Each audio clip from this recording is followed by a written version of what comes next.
China's rise is changing the world. Stay with me as I search for the truth about China that matters to us all. Mike Pompeo, former Secretary of State of the United States and former director of the CIA, served in the U.S. Army and is the #1 sanctioned U.S. official by the Chinese Communist Party. We sat down to discuss the trajectory of the U.S.-China relations that might reshape the world order. You are very strong in pushing for seeking the truth of the origin of the virus. What's your theory? The cover-up is complete. It is thorough. It is deep. The single biggest threat to the way of life for the American people is the Chinese Communist Party. Period. Full stop. The republic is almost certain to fall only when Americans lose their virtue. What is the role of a good political order in the journey of us to fulfill the human soul?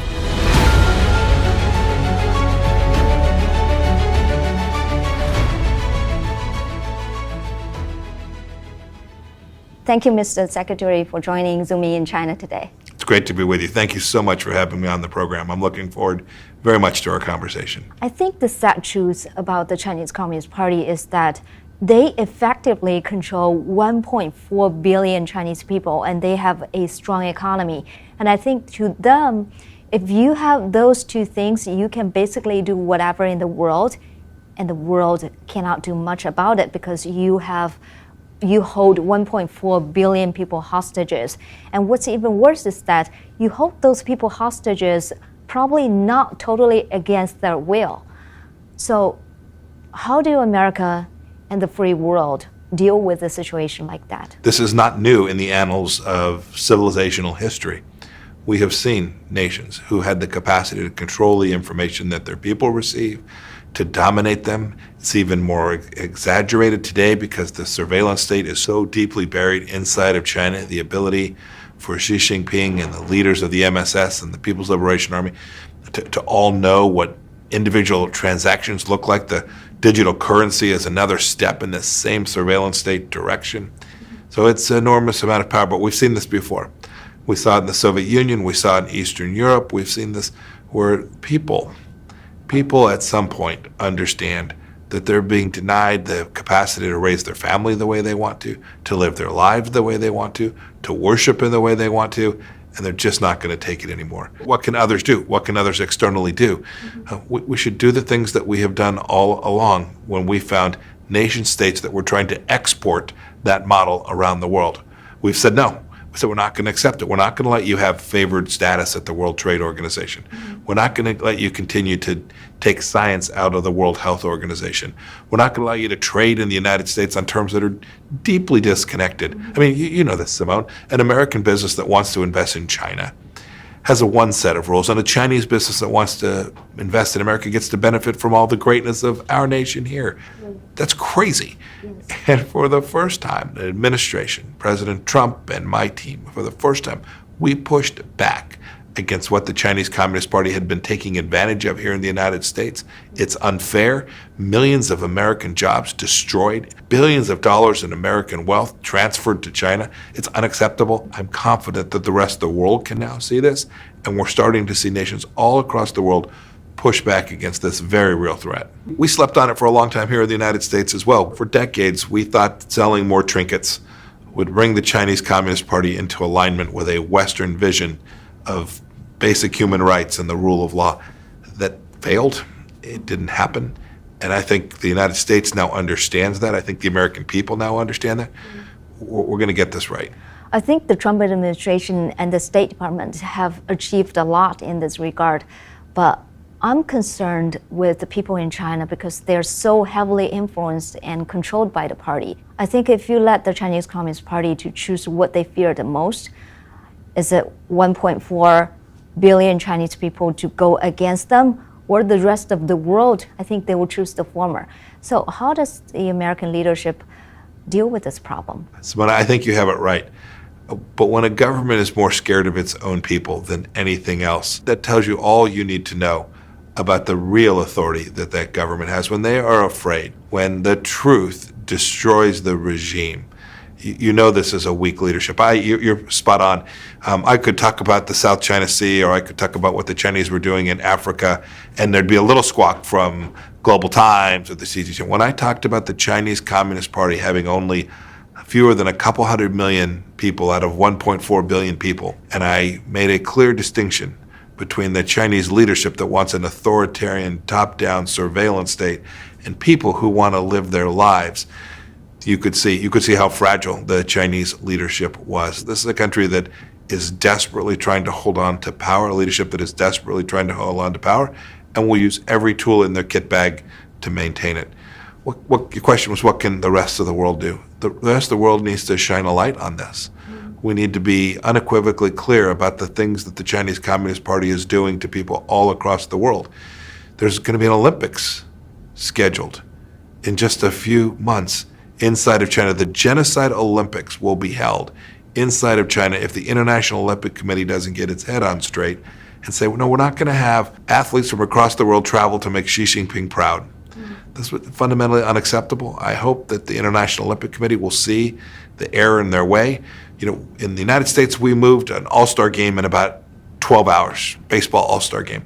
The world can move an Olympics in the time that it takes. We can do this. I want those athletes to have the chance to demonstrate their skill set and all that they have given their whole lives to become excellent in their sport, not only American athletes, but athletes from across the world, to force them to go to China, to a place where if they said what was on their mind, imagine an athlete that goes there and says, I think that conducting forced sterilizations on Uyghur women is bad. Simone, what would happen to that athlete? They'd be a permanent resident in China.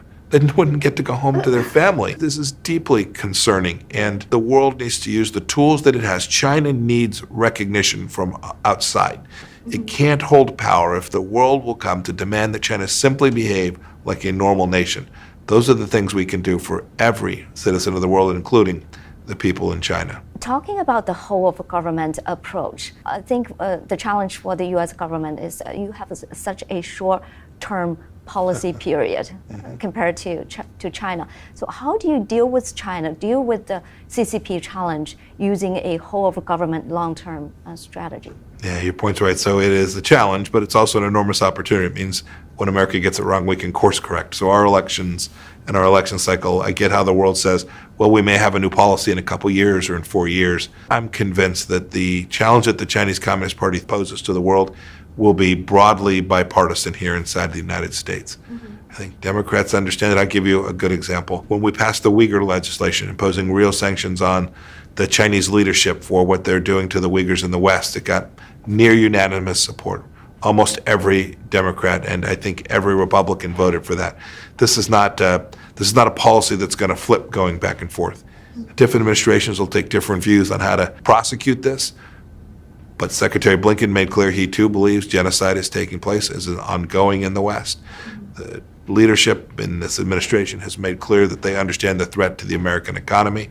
I hope that they will build on what we did in the Trump administration. It will provide a lasting benefit to the people of the United States if we get this right.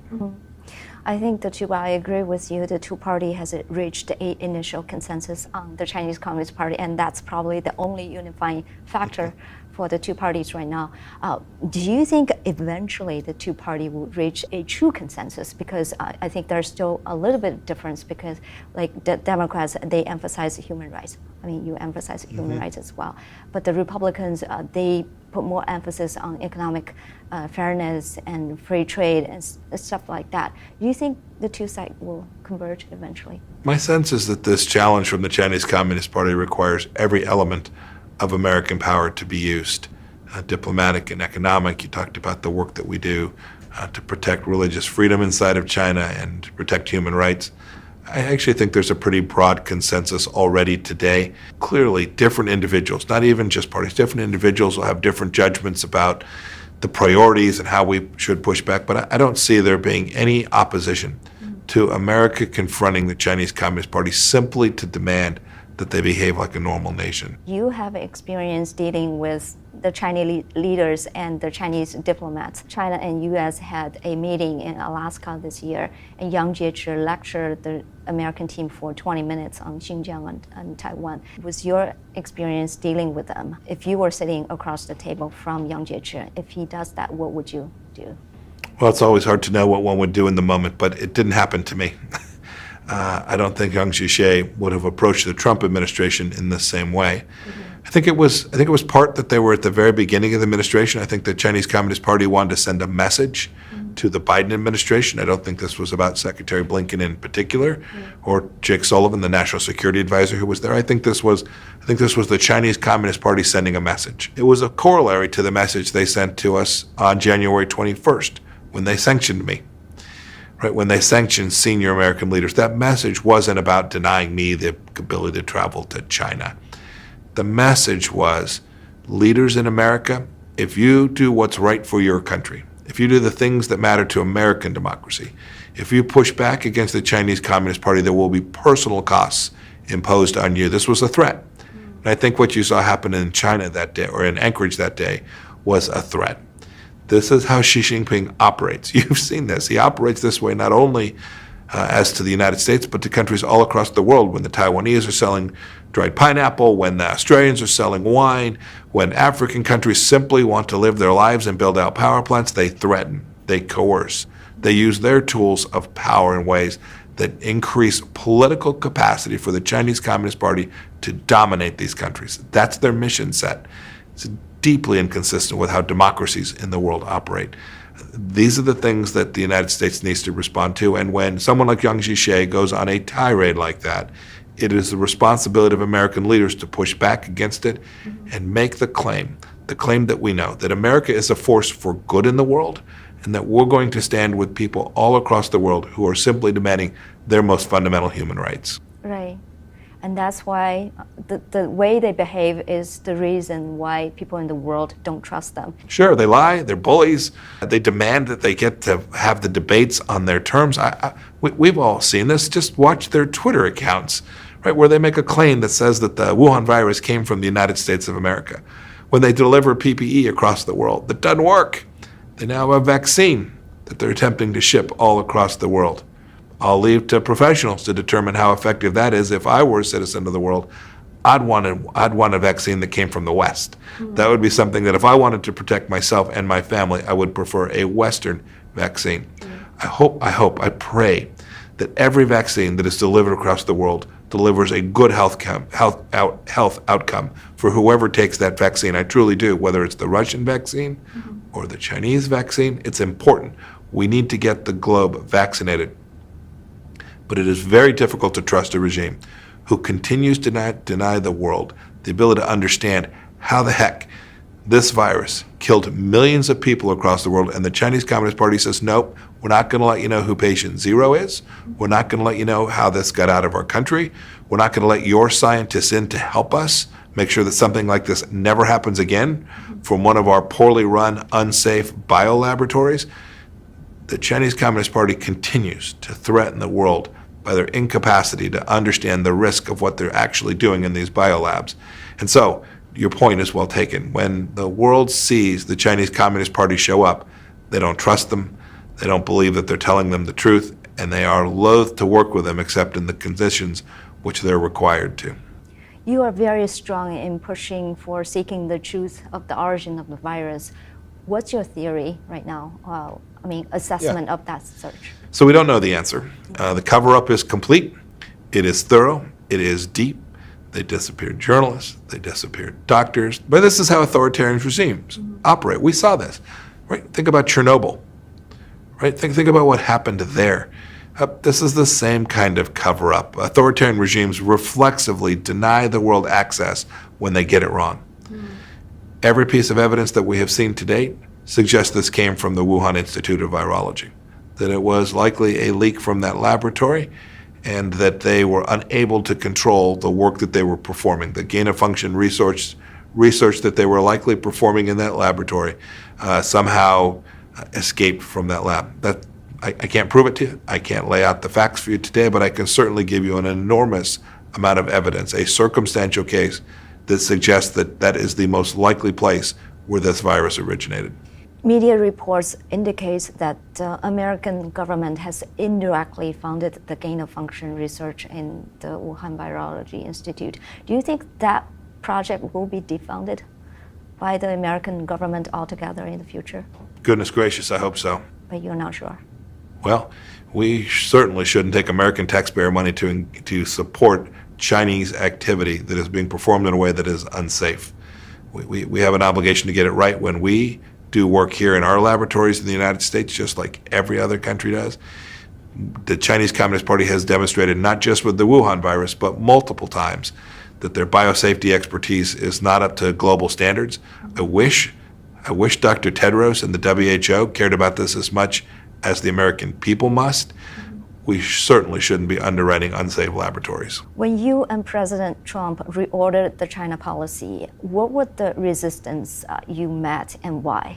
President Trump began by recognizing that the trade that was taking place was fundamentally unfair. That's how the policy set began, although you can see in our national security strategy that we released in the fall of the president's first year in office, took us about 7 months. You can see the footprints of how we proceeded on China in that strategy document. The first place you saw policy was on trade. Well, what was the resistance? When you impose tariffs, there are always certain costs that come alongside that. It impacted farmers here in the United States of America. We were able to ameliorate most of that cost, but make no mistake, there are those with deep vested interest in doing commercial business with the Chinese Communist Party. I don't have any problem with someone doing business there, so long as the rules of that trade, so long as the conduct that is being engaged in is reciprocal and fair. This is unproblematic. In February 2019, Undersecretary of State Keith Krach, a Silicon Valley veteran, invited Secretary Pompeo on a 4-day trip to Silicon Valley to meet with the country's top tech industry leaders. I know you went to San Francisco with Keith Krach to meet 36 Silicon Valley CEOs last year.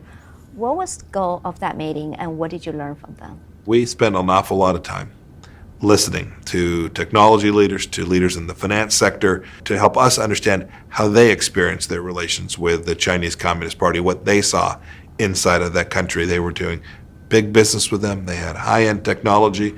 They were both buying and selling. They were often distributing their products there as well, just as our entertainment industry does out of Hollywood. We wanted to understand what they were seeing and facing. So we went there to listen.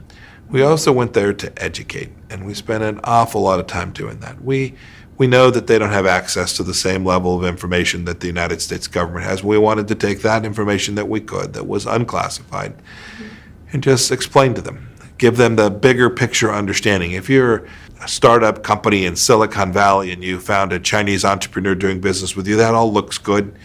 We wanted to make sure that they understood that it could well be the case that that person had every intention of ripping you off, of stealing your stuff, and that you needed to be careful about that. They all know, but we wanted to give them examples. We wanted to give them cases that we knew about where things had gone badly so that they could make good decisions based on real information, not in a tunnel without access to information that we possess. So they were great conversations. We had similar conversations with financial leaders in New York and in Los Angeles, making them aware of the Chinese Communist Party threat as well and how it could impact the lives of them and their families. How do you compare Silicon Valley with Wall Street in terms of their attitudes towards the CCP?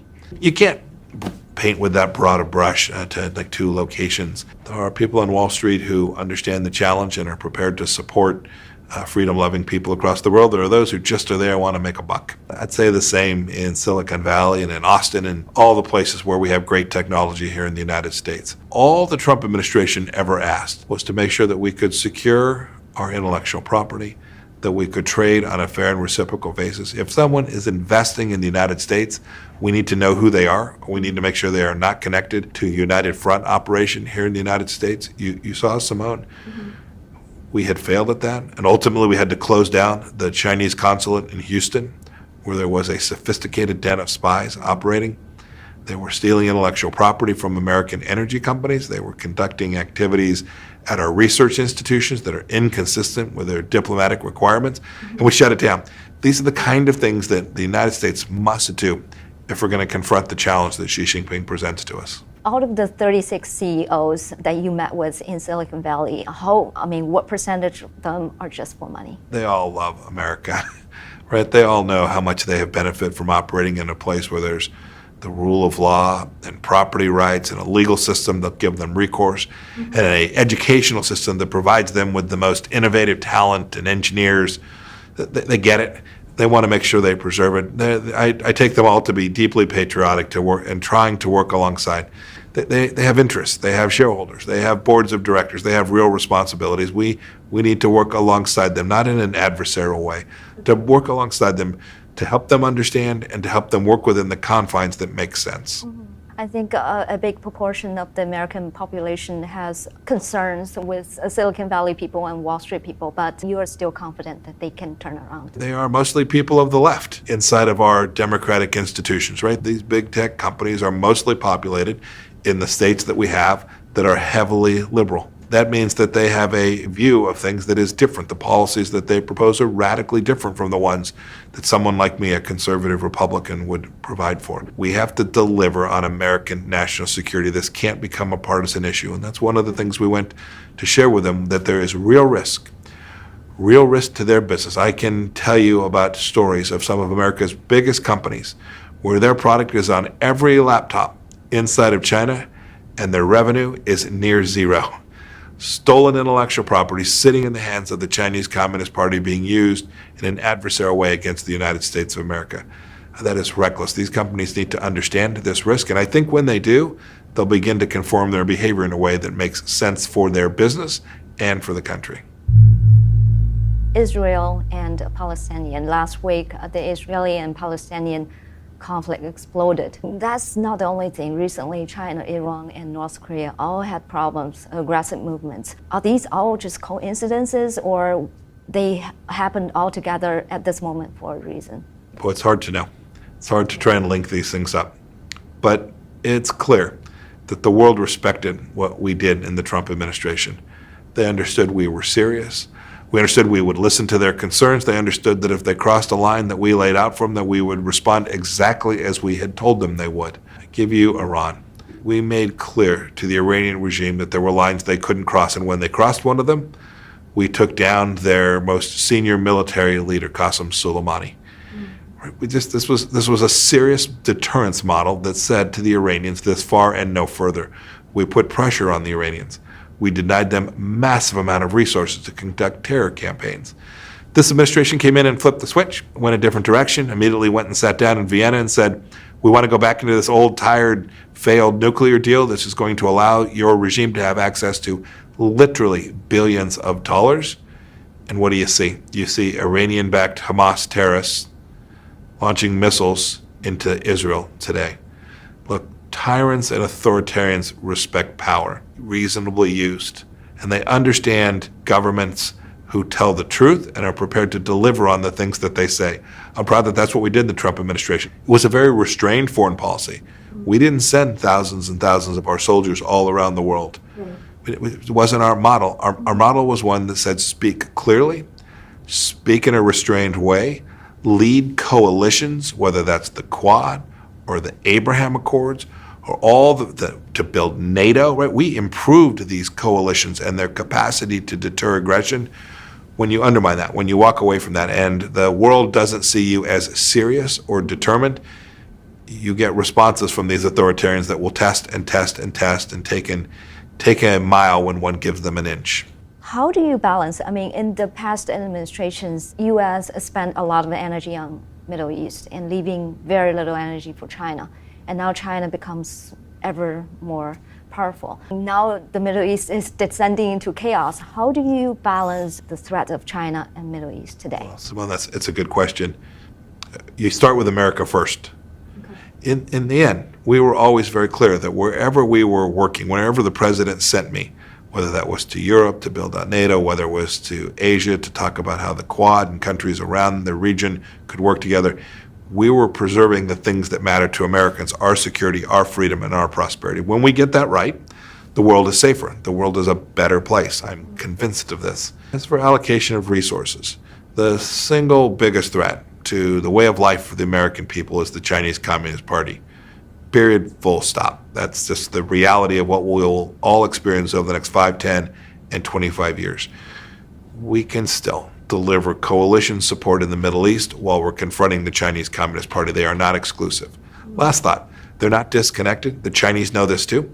The Chinese Communist Party is incredibly active, working to build rail lines that extend from Western China into Pakistan so they can have access to the Gulf of Oman and the Indian Ocean, and they have built out a military facility in Djibouti that is in a strategically important location. The Chinese Communist Party is very active in the Middle East as well. And the United States must do the things to help our allies and friends there be successful at preserving their security interests and thereby preserving America's security as well. The great Roman poet Virgil said that whatever was good in the Roman Empire lies in 3 words: labor, pietas, and fatum. By labor, Virgil meant the dignity of labor, agricultural occupations in particular, for the person and the state. By pietas, Virgil meant humility before the gods, a love of one's country, and a sense of duty that are particular to the Roman citizens. By fatum, Virgil meant Rome's destiny and duty, imposed by transcendent powers, to bring peace to the world, to maintain a cause of order and justice and freedom, and to withstand barbarism. When these 3 things dissipate, Rome is in ruins. America's founding also reflected the spirit of these principles and more. When America's founding principles are upheld, the country is the shining city upon a hill. If they disappear, will America's ruin also be inevitable? The CCP problem is not an isolated problem. It has a lot to do with how America views the world and how America defines good and bad. I want to get your perspective on the state of the American Republic today. As Lincoln said, America would only die by suicide. I think to a lot of American people, we can see the road to ruins very clearly, but how do we go back to the founding principles? What is the most essential thing that can set us on the right path? Yes, President Lincoln had it right. Even our founders a couple of generations before that understood that the republic is almost certain to fall only when Americans lose their virtue, the capacity to govern themselves in the way that the Constitution sets out. It is a nation that can only be governed by a virtuous people. So we have to be very focused on that. Indeed, Simone, if you go back and look, I've been asked how many times, what's the biggest threat? Far and away the biggest threat to the United States of America comes from within. Comes from our capacity to govern ourselves. What does that mean? It means our founders understood that we are a Judeo-Christian nation, and we had a set of understandings that built out from that, whether that is at PTA meetings or city council meetings or county commission meetings, these small places where Americans stand up for the things they care about, their family, their capacity to worship in the way that they want, the right to pick and choose amongst the jobs that they choose to take, employers that treat their people right and well. These are the things that are the engines of American democracy, and we have to get it right. When we start to see what the Chinese call American decline, right? The Chinese Communist Party wants you and me both to believe that China is on the rise and America is in decline. That's false. I don't buy that storyline for a minute. It is propaganda coming from the very top of the CCP establishment. But it's only false because the American people are prepared to stand up and say, we're not going to take it. We're not going to let critical race theory come into our schools and scream and say everybody's a racist because they want simple, basic fairness for every citizen of our country. We're not going to take it when they say we're going to want to eliminate your Second Amendment rights. All the fundamental foundings, these things that America depends on to propagate its goodness in the world, these are the things the world is watching to see if we get right. I'm convinced we will, and I'm going to work really hard to make sure that we don't lose our way. We can't. To your point, and to Abraham Lincoln's point, the Chinese Communist Party presents a challenge. American decline would be the end of our nation. We can't let that happen. You know, I was reading St. Augustine, and he said, our salvation cannot be achieved through a political order. And in a sense, I think all of us are pilgrims, we're travelers trying to accomplish some kind of a transcendence in our life. So to you, what does a good political order do to us? What is the role of a good political order in the journey of us to fulfill the human soul? Everybody gets to define their own success in the way that they would desire. That's what's so special about this nation.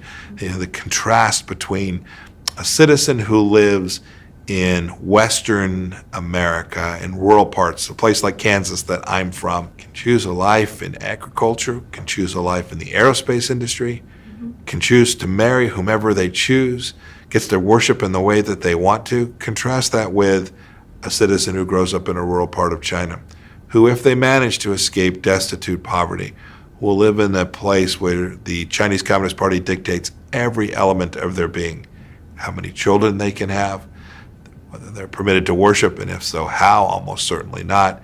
These are fundamental differences about humankind.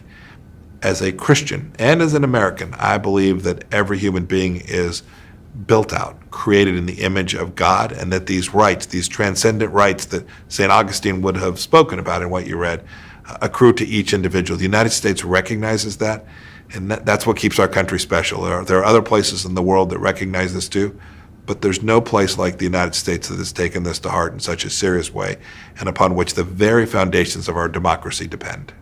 How many of you leaders still believe America would once again become the shining city upon the hill? I think most of us. I think most all of us. I'm counting on it, and I'm counting on those of us who believe that to continue to work to convince every American that that's the case. I am long on America. I think the American success story will continue. I believe that you and I could be wheeled into these chairs 50 years from now, and that we will still have a republic that is an exceptional nation that is leading around the world and doing things to make sure that Americans can have great lives here at home. Thank you, Mr. Secretary, for joining Zoom in China today. Thank you very much for your time and your thoughtful questions. Thank you so much, sir.